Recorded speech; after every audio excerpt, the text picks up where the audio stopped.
Hey everybody, I'm Tim Ward and welcome back to Garden Sense.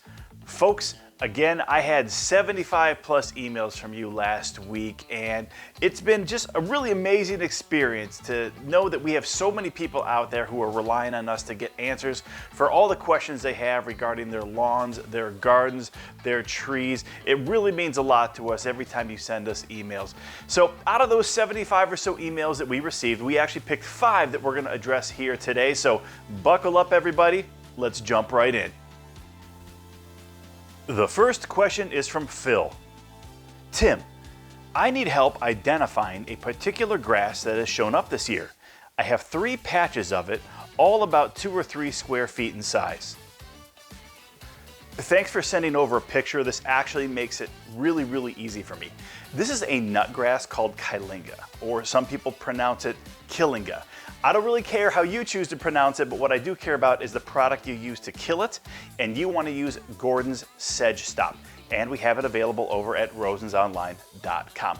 I love this product because it's very easy to use. It comes in a 2-pound shaker can. You simply walk to the outbreak area, sprinkle it on that grassy weed, and in 7 to 14 days, you're gonna see that, grassy weed die off. Now, given the weather patterns that some parts of the country have been experiencing, you may need to make a second application. But I'll be honest with you, just follow the instructions on the label and you'll be good to go. You should get this eradicated relatively quickly. The next question is from Andrea. Hi Tim, last year I had lots of chickweed in my lawn. When do I put gallery down to prevent this? I see it on the calendar for November. Wouldn't it be germinating by then? Andrea, thanks for the question. So when it comes to preventing chickweed, you really want to put gallery down right now.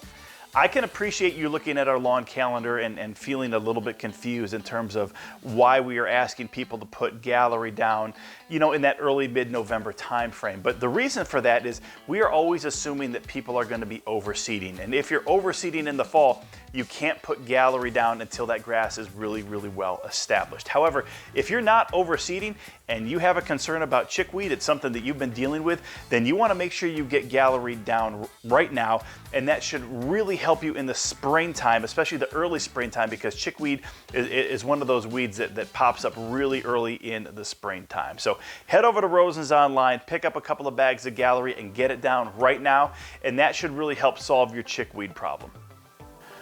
The third question is from Barbara. Tim, how can I get rid of moss on my patio? So based on the picture, to be perfectly honest with you, the easiest thing to do is to get basically like a flat-edged shovel and simply try to scrape it off. Now I know that's a lot of work, and if you want to try and make it a little bit easier on yourself, you can actually pick up some moss max and actually put that down right directly on the moss area, which is going to help kill it and make it perhaps a little easier to scrape up. But I'll be perfectly honest with you, using Moss Max, because it contains iron, it's really the primary ingredient to killing the moss, there's the potential that it could stain your patio. So to be perfectly honest with you, if it were me, I'd simply get a shovel or a rake, a hoe, something, and start scraping it off as best I can. And then what I would actually do is put down 30-second outdoor cleaner. Now this doesn't kill moss, but what it is gonna do is really help kind of sanitize that patio and help keep away like algae, mildew, things like that. And obviously with that sanitization process, it's gonna help keep that moss from coming back. Look, moss is the product of moisture and not too much sun. So it looks like that back patio, at least in that picture, it's partially in the shade. If it gets wet back there, that's a recipe for moss. So ideally, you just don't want to let it get as bad as it is right now, and try to scrape it off as best you can.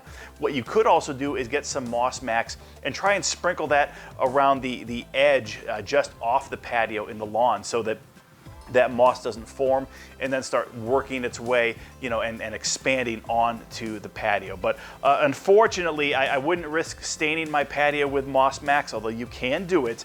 But I would focus primarily on scraping it off putting that Moss Max around the outside edge of that patio. And then again, I would use that 30-second outdoor cleaner to really kind of scrub it and sanitize it well. And that really should help the problem. And again, it's just one of those things where you're just gonna have to keep at it to ensure that it doesn't get as bad as it is right now. The next question is from Carlos. Good morning, Tim. I had to travel the last couple weeks and I was not able to do the weed killing. I want to check if you think it's too late to do it, or should I just move to the overseeding and do the weed prevention and killing next year? So unfortunately, time is not on your side right now. So if it were me, I would forget about killing the weeds and focus on the overseeding process.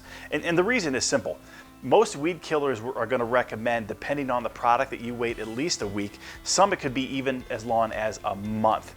That puts us into mid-October, end of October, before we can safely start the overseeding process. Again, we should really be doing the seeding now. So I would completely forget about the weeds and I would focus on overseeding right now, which is going to give the grass time to get really well established before that winter hits. We can start, talking in the spring again about the products to use to kill weeds and how to prevent them from even coming up. But in terms of right now, time just isn't on your side. The weather's going to start to get cold, and we need to make sure that we get that, new grass well established before all of that takes place. So focus on the overseeding, forget about the weeds, and then send me an email next spring and we can work through that problem together. The last question for today is from Susan. Tim, how can I get rid of aphids and resulting black mold on my mature crepe myrtles without spraying? My crepe myrtles are over 30 feet tall and infested with aphids. Spraying is not an option because I have no way to reach the tops of these trees. Can I treat the soil to get rid of these pests? So you're in a little bit of a unique situation because yes, there are products you can use that are systemic that you would use as a soil drench that would allow your crepe myrtle to take it in through the roots to kill the aphids. Unfortunately, in terms of just the time of year that it is, it's not going to make really any difference at all. So this is actually what I would do. Next spring, I would actually put down Bonide's Annual Tree and Shrub. This is a systemic insecticide. It's designed to be used as a soil drench, and as I mentioned, your crepe myrtles will actually take it in through the roots and it'll help keep the aphids away all season long. Now, you should only need to make one application if you do it correctly of this product, but again, follow the instructions on the label and you'll be fine.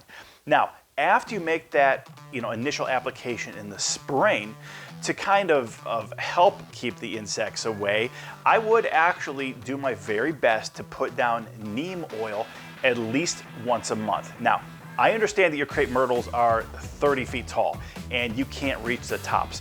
Well, I would spray it down as best you can, as tall as you can. If you can't get the top of the tree, you just can't get the top of the tree, and hopefully that systemic, that Bonide's Annual Tree and Shrub will do its job.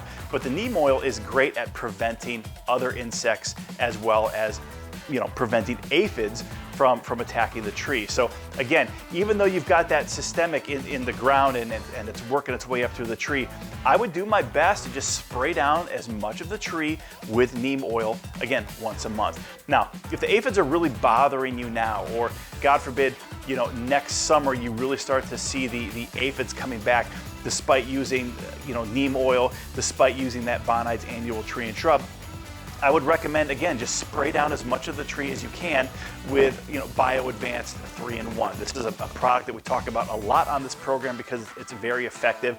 Not only is it going to kill the insects, it's going to kill mites, but it's also going to provide some disease protection as well. So again, I realize this isn't really what you want to hear. You'd like to be able to solve the problem now, but given the time of year, aphids aren't going to be a problem in another month anyway. And that, unfortunately, that soil drench does take a little bit of time to start working its way up through the tree. So if it's a problem you want to really solve now, pick up that the Bio Advanced 3-in-1 and do the best that you can in terms of spraying it down on the branches that you can reach. And then again, next spring, get down that Bonide's Annual Tree and Shrub, spray as best you can once a month with neem oil, and then if you're still facing a similar issue next year, again, hit it with that Bio Advanced 3-in-1. All of these products obviously are available over at Rosen's Online. And again, if you have any additional questions, something else comes up, make sure you reach back out. All right, folks, just some final thoughts here real quickly before we sign off to end this podcast.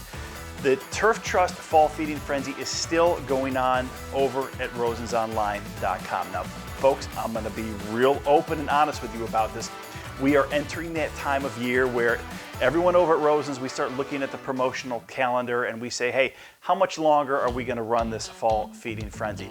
We have not set a date in terms of when we're turning it off yet, but we're definitely getting close to it. So if you have not fertilized your grass with Turf Trust in terms of your third feeding, you need to do it now, and you need to head over to rosensonline.com and take advantage of those savings.